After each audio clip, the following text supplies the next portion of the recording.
Mr. O'Brien, Mr. Jeffrey Jackson, who's a member of the governing body, as I understand, he heads the teaching committee, is that right? He's a member of two committees, but my understanding is that each of the governing body members are members of two committees.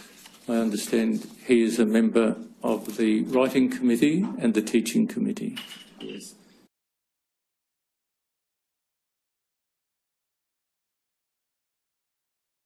No. And the teaching committee has the responsibilities set out in the branch organisation manual that we were looking at a few minutes ago, is that right? Yes, the role that is mentioned there.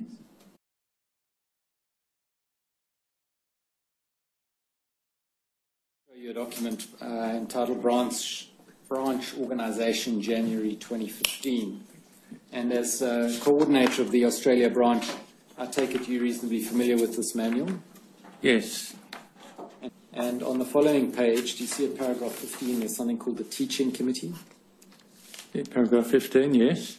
And it says this committee supervises the production of spiritual food that is delivered orally for the benefit of the worldwide brotherhood and supervises the format that is to be followed at congregation meetings. So am I to understand that correctly, that the teaching committee is responsible for what is taught orally around the world? Yes, at the congregation meetings, conventions, assemblies.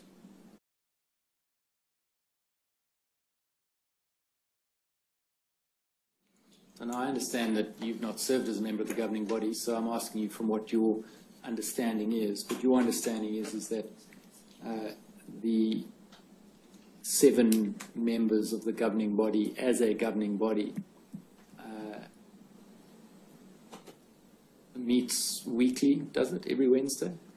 Yes, so those who are present meet weekly. Yes. And it will be that governing body as a whole, or those who are present, who would authorise the various publications and guides and guidelines and so on, is that right? They would give the final approval for the publishing of them, yes. Now, you will have heard yesterday that senior counsel representing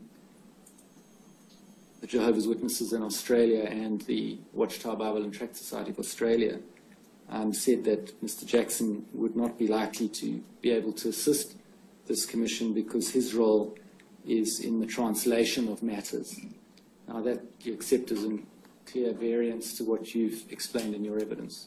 No, sorry, it's not. The translation, it comes under the writing committee, as I understand, which is what Mr. Jackson is a member of. So. Yes, but he's also the coordinator of the teaching committee that has many other responsibilities and not translation, not so. Yeah, as a member of the governing body, he has a number. Can you explain, Mr. O'Brien, how it came about that senior counsel representing your organisation was given instructions that Mr. Jackson's role is confined to the translation matters when it clearly is not? His role, as I understand, is principally translation, but translation is part of the writing committee. As a governing body member, he has numerous functions to perform, not just as a translator.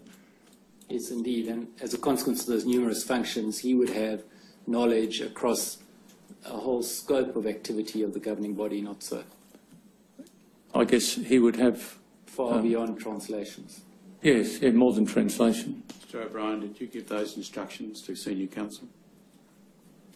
The instructions regarding Mr. Jackson? Yes. It led me to believe that there was little that Mr. Jackson could add to the discussion. And no doubt that's what you expected would happen. Is that right? That's true, and I still concur with that. Well, I'm starting to form a totally different impression, I have to tell you. Well, if I could explain that Mr. Jackson, his 2 principal roles, as far as I understand in the governing body, are with the writing and the other committee.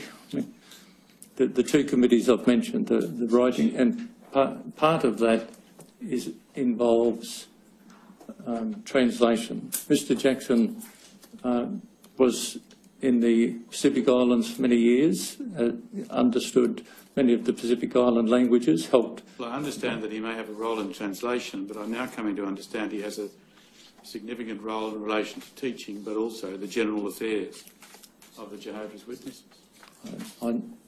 He wouldn't have involvement in matters to do with the Coordinators Committee, which handles legal, nor with the Service Committee, which handles service matters. But he sits at the top with others in relation to all of those committees, doesn't he?